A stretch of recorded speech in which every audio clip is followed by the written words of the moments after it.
Hello, welcome. I'm Melissa. Thank you so much for joining me. Today's video is a fun one. It's going to be my July favorites. I went around my plant room and I was like, what plants have spoken to me the most this month? And I'm excited to show you.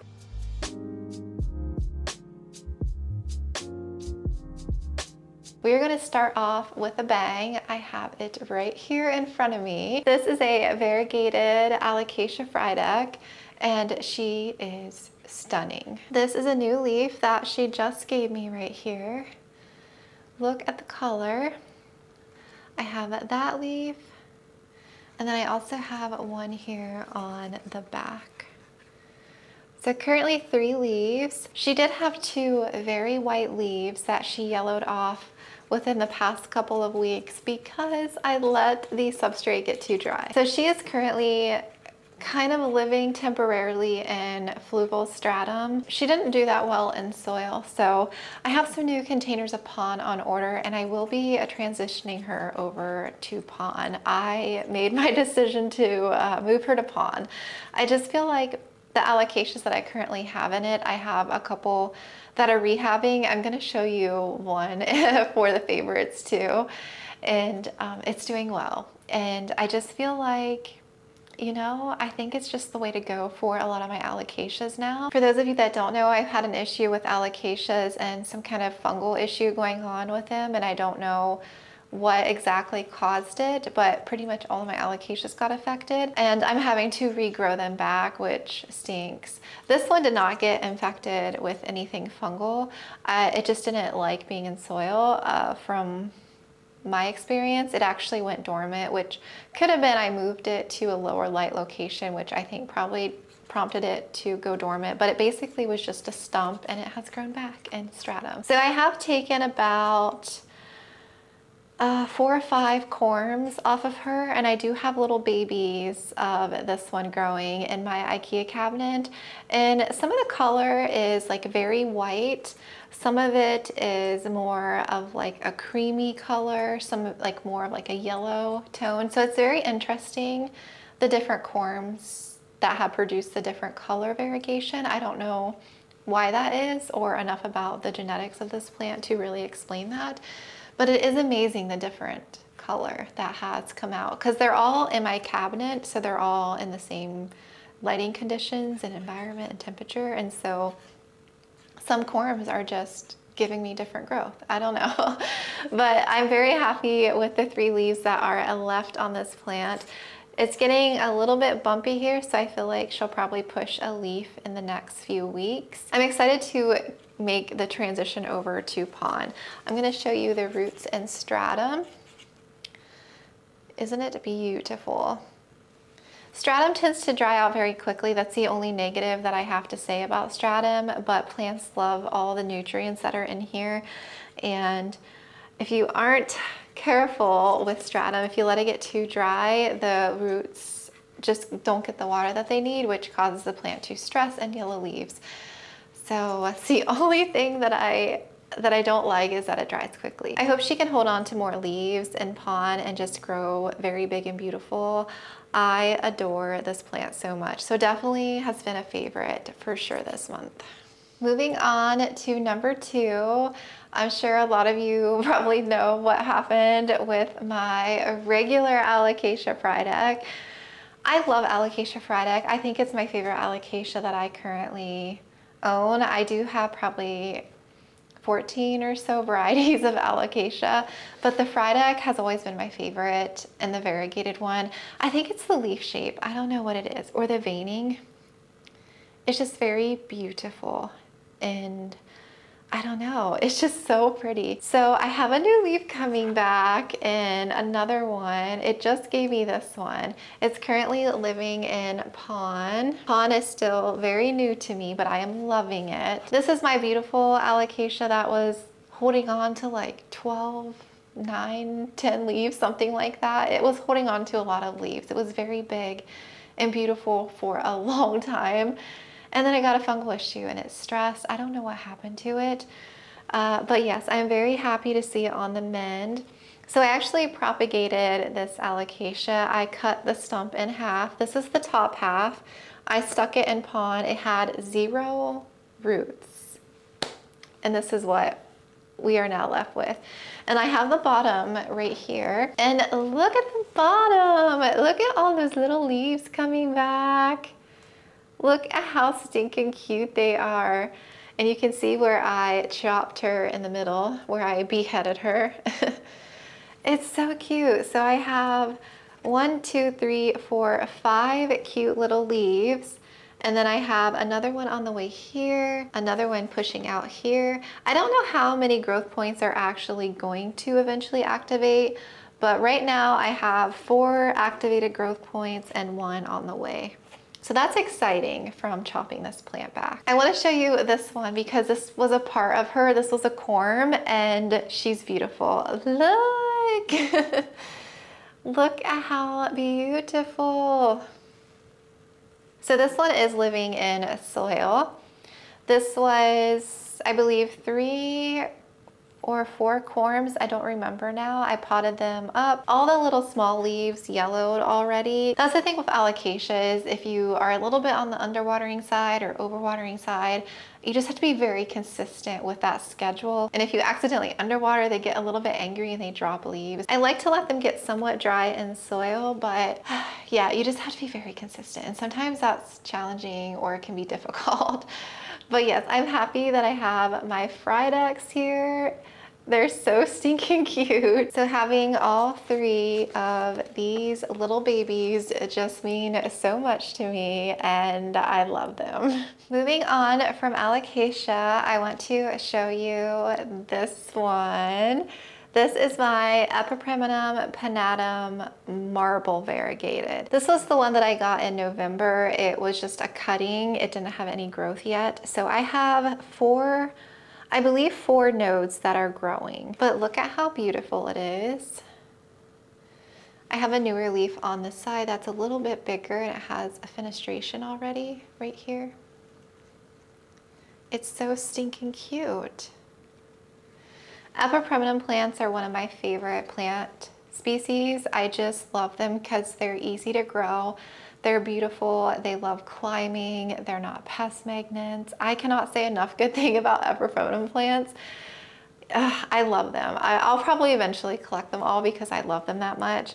But this one is very beautiful. I have it on a small grow pole by Thiccly, and I feel like it hasn't really started attaching and rooting into the pole yet. So it's on its way though, because it is wanting to climb a little bit right here. You can see by that top one. With all the moss pole experience I have, they just take a little bit to kind of settle in, to situate. And once their root system is happy down here, they just take a little bit of time to kind of get this situated down here. And once that is happy, then they'll start focusing on the leaves and pushing new growth, and then they'll start climbing. It's a lot to kind of balance, but that's been my experience with it. A happy root system is very important. But yes, I love this plant. I can't wait to see it a year from now because I feel like this is at the point where it's starting to grow. So this time next year, it's going to be beautiful. And I can't wait to compare that. I honestly can't wait. So if you don't have an Epipremnum marble, get one because look, you won't be disappointed. If you've been eyeing it, if it's been on your wish list, go for it. This next one has honestly surprised me because lately I am feeling more drawn to this plant, and it's not one that I ever really thought much about. It's not one that I had on my wish list or anything. I think I was looking at it maybe over a year ago, and I'm like, well, maybe if I ever came across it, I would buy one, but it's not one that I was like actively out to like want. I don't know, for some reason it wasn't on my radar, but I got some baby tissue culture plants and they're starting to grow a little bit. I have been just so drawn to these plants lately. I don't know what it is. I think it's the variegation maybe on it. And they're starting to get bigger and I'm not gonna keep them all because I have 1, 2, 3, 4, 5, 6. I have 4 pots that I made, but some of them have 2 plants in the pot, so I will be letting some go. I want to show you this one because the color on this one is stunning. So look at how beautiful it is. So this is a Philodendron Giganteum Variegated, and the leaves are stunning. Like, look at that variegation. I know it's a small plant, but when that starts to get bigger, that is stunning.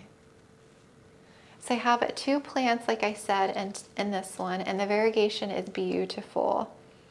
So this was a set of 10 tissue culture plants, and 7 of the Giganteums survived. This is another one of them. I just have 1 in this pot.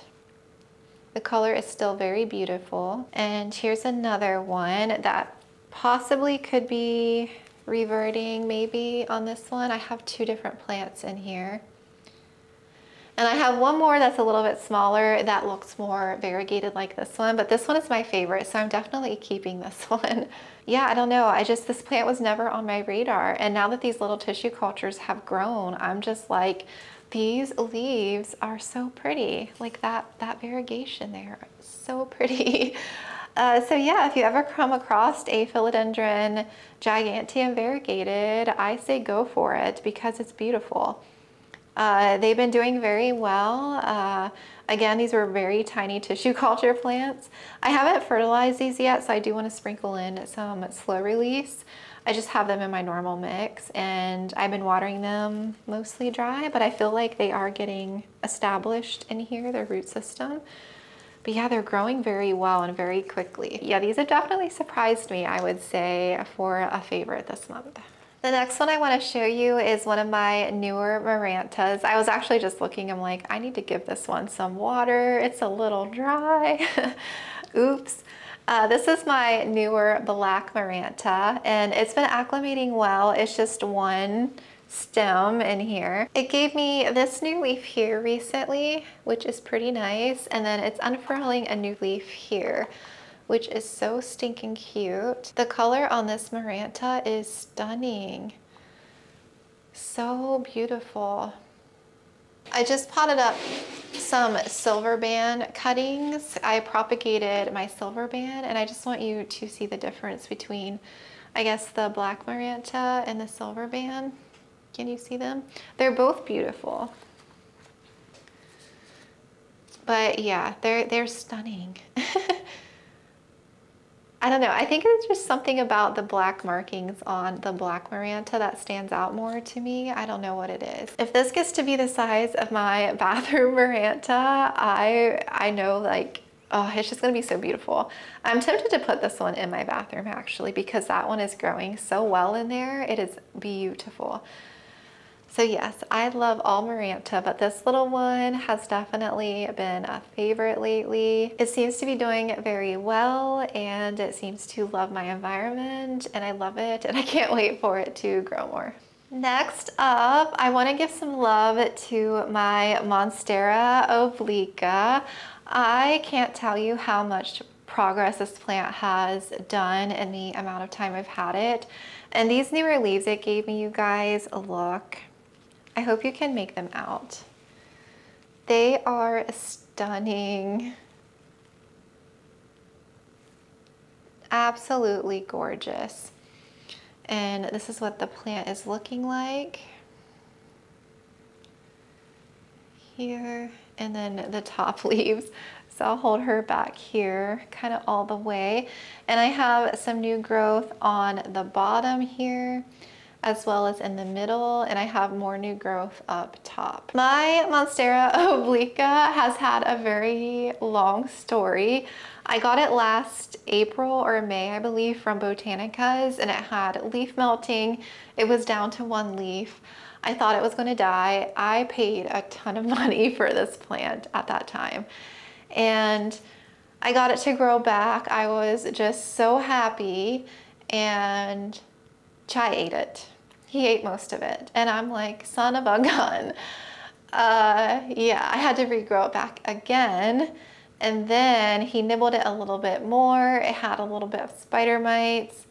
And it took a while to kind of like bounce back, but then ever since I potted it onto this pole, I cut a runner off, and yeah, it's given me 2 long vines since cutting that runner off, and this is where we're at with this plant.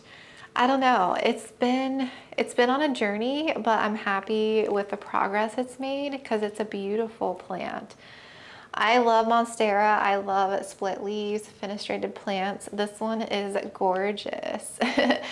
Honestly, the care has been relatively easy for me, especially being on a pole. I feel like I'm trying to be better about keeping it moist. It's in a very aerated substrate. It's in my moss pole mix. It lives about, I would say, the top leaves are now less than a foot away from a grow light, but the bottom leaves are probably a good 3 feet away from a grow light, I would say. And it seems to tolerate it. It did get a case of spider mites accidentally when I had a phyllo next to it, but again, I got rid of them with beneficial mites. I actually just took a sachet off. I have one of these little Californicus mite sachet things on it. Now that it's growing and it's giving me some beautiful big leaves, I feel like it hasn't been finicky really at all. It just likes to give you runners. But yeah, I love this Monstera lately, and I'm happy to see the progress, and I can't wait for it to grow more. You guys are gonna have to pry this plant out of my hands because I can't stop loving it. I just can't stop, and I won't stop. I think I featured it in 3 of my last favorite videos. It is this gorgeous, gorgeous Philodendron Sodiroi. I'm just obsessed with it. There is just no other words. I am just in love with everything about this plant. It's giving me a new leaf, which is making me fall even more in love with it. The leaves are starting to move towards the light behind me because I moved it behind me actually, and the leaves were kind of growing all up and crazy, and it's facing more forward now, but it's beautiful. Look at these leaves, you guys. I dropped a grow light on it accidentally, and so I ripped that top leaf there. Stunning, look at that. The only thing, it's very sticky because of the extra floral nectaries. I need to give it a good wipe down, but I currently have mites on it, so I'm gonna wait probably a few more weeks, and then I'll give it a good little wipe down. It just got a little sticky from all the nectaries, so it just is very sappy in some spots, so I have to be careful about not touching this plant. It is on a medium grow pole. Yeah, it loves being on a pole. It's climbing very, very well. I feel like I'm getting a new leaf at least every 3 weeks maybe. Just compared to now from when I got it, I think I got it in, when was it? Late in the fall, I believe. So it's done amazing, and I love it. I have my Majestic that I'm going to pot up very soon, and a Majestic is a hybrid of the Sodiroi and the Varicosum. So I know once my Majestic gets growing, I'm going to love it too. So definitely get one. You heard it from me. If you do not have a Sodiroi, you need it. I wished I would have gotten it sooner. Get one. Next up is one that has sort of surprised me. I would say within like the last week or so, I've noticed it a lot more, and I've been more drawn to it, and it's grown better. I haven't really featured this plant much on my channel or on Instagram. I don't think I've ever shown it on Instagram. If I did, it was a long time ago. I'm gonna have to do an updated photo with it. I've had this plant in my collection actually a very long time. I got it as a very tiny cutting, and I had it on a wire pole a long time ago, and it didn't grow that well, and I redid it on my channel, I think in some kind of plant tours video, maybe. And I put it on Thiccly's pole, and it's done a lot better. It is. You're probably like, what is the plant, Melissa? It is this one. It is an Amydrium medium silver. You notice a trend with some of these plants. They have this beautiful silvery blue color. It's working on a new leaf right there. It has this cool textured pattern to it. So this one has been a little bit of a difficult one to grow because it's another one like the Monstera Obliqua that loves to run. So it gives you runners. So I chopped it back. I chopped it right here in the middle. I don't know if you can see that well. yeah, where my finger is.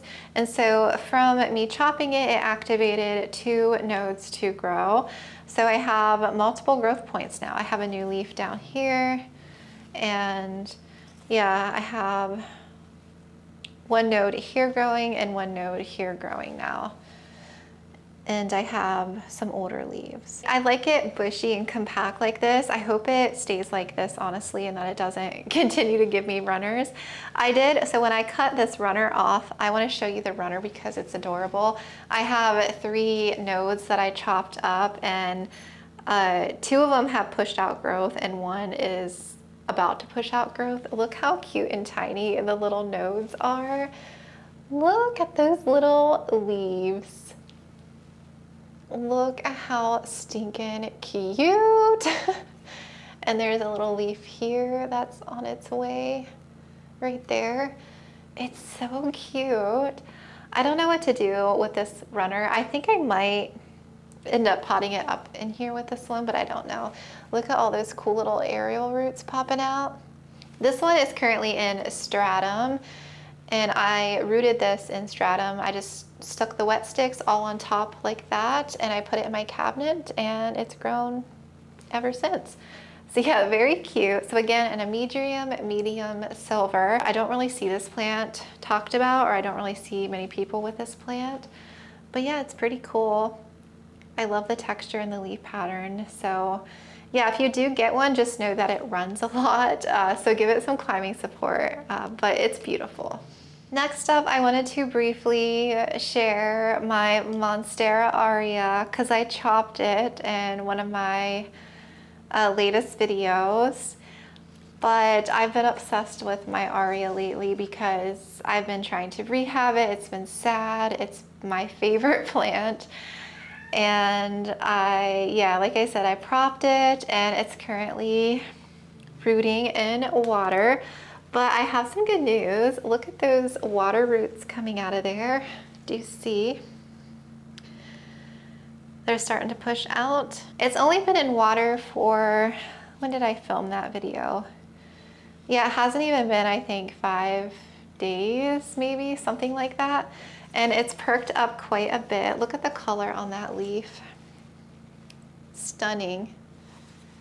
It's so happy, and just, it makes me just fall in love with this plant. I can't wait to get it growing again, and I've been just in love with this plant. Like I said, it's my favorite plant. And I recently got the mint, and ever since I got it, of course, I've been obsessed with it too. I had to show you guys the mint in this video. It's so cute. So between these two, and I love Monstera alvo as well, but between these two, these are my top favorite plants. I'm curious to know if I'm gonna like the mint more once it grows and actually looks like a Monstera, because right now it doesn't look like a Monstera. I'm curious to know which one I'm gonna like more, because I love the yellow, but I love the white, and I love minty silvery blue color on leaves. So I don't know. Part of me thinks I'm gonna like the mint more, but I love my Aurea. So yeah, they're both favorites this month. I had to show you, I had to share them because I love them, and yeah, I just can't say enough good things about them. I can't wait for them to grow. This is gonna be the last favorite, and this is a Ficus Shivereana Moonshine, I believe. You guys, the color on this plant. So you guys know my little plug. I haven't shared my little plug in a while. I got this one from Green Escape a couple months ago, I think it's been, and it's grown a lot. I think I've gotten like 4 or 5 new leaves on this plant. Luna. And it's very beautiful. Of course, I love the color and everything. It's done very well. I'm keeping it in my south window here. It gets a pretty good amount of light. And I was at my grocery store the other day and I saw these at Kroger. I could not say no, I had to get it. It is one vine and it's pretty big compared to the one that I already have. They look very similar in color. So this one I am leaving outside on my front porch, and this one I am leaving in my plant room. And I hope this one grows okay for me being outside. It's done well so far. I've had it for like 2 days. and I'm gonna leave it in the same nursery pot and everything. I might add a little slow release in here after it kind of adjusts a little bit. I do see some like green pellets, which is already fertilizer. But yeah, I have been loving this ficus recently. I have my Thiccly outside, which I love, and I'm not a big ficus person, but this one I have been, that is Luna being bad. This one I have been drawn to lately, and I think it's so beautiful. So if you have a Kroger or you've been wanting to get a ficus, if you don't have the Shivereana, if I'm saying that right, Moonshine, I would recommend it. But yeah, very, very beautiful. I love both of them. I don't think I have a favorite between the two. I honestly love my little plug because it's been with me and it's adjusted and acclimated. This one is gonna take a bit to adjust, but once this one grows to be the size of like a pretty decent sized ficus, I know it's gonna be so pretty because these leaves are just stunning on this plant. So yeah, those are my top favorite plants for this month of July. I hope you enjoyed it, and I hope I talked you into getting maybe a plant that was on your wish list. Go for it. I feel like these plants, I don't know, I love them all and I'm excited for them. And yeah, I hope you enjoyed. Leave me a comment down below. I love hearing from you down there, and I will talk to you guys again very soon.